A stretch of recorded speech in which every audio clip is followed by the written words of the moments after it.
एक दिना हिमु तारा मामू घर ठारू टिके दूर रे आइस राइड करुथिला।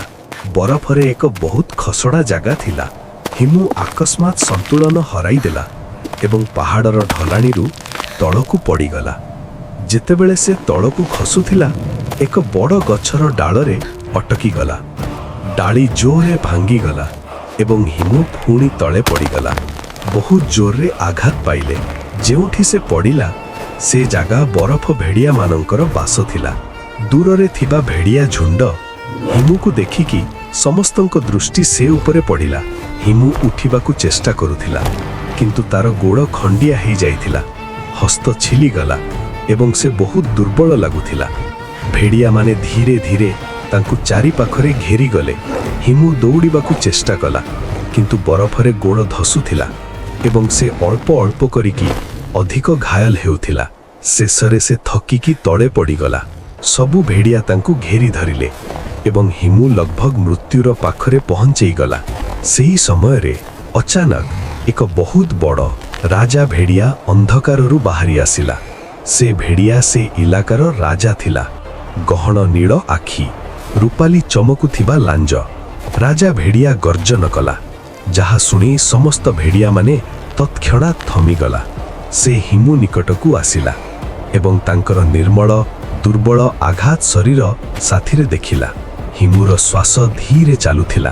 राजा भेड़ियार आखिरे एक अजीब दयार छाया देखागला। से तांकु आदेश देला कि जाओ ए पिलार जीवन रक्षा कर। दुई भेड़िया हिमुकु धीरे उठेइला तांको पछरे पकाई नहीं गले। तांकर बरफ गुंफा को नेकी गले। गुंफा भितरे हलुका नील और सुनार रोशनी चमकुथिला। ठंडा हवा गरम लागुथिला जेतिकी बरफ देवाल आलोरे चमकुथिला। शी वुल्फ एक कोमल हृदयर बड़ भेड़िया हिमुर शरीर रे जंगलर जड़ीबुटीर पत्र रस लगाउथिला। पत्र बरफ परी ठंडा किंतु चिकित्सा गुण रे बहुत उपकारी थिला।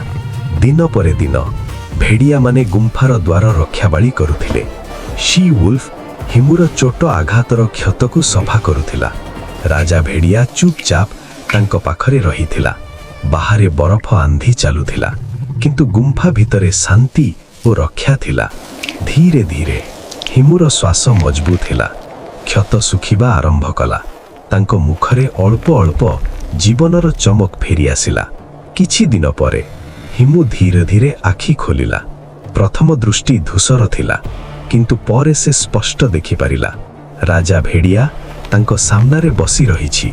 गंभीर और सांतनारे तांको को देखुछि।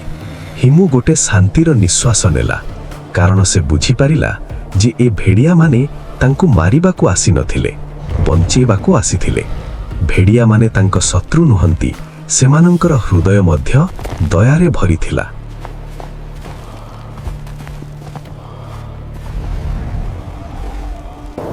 गाइस, अभी तक सब्सक्राइब नहीं किया था तो कर दो।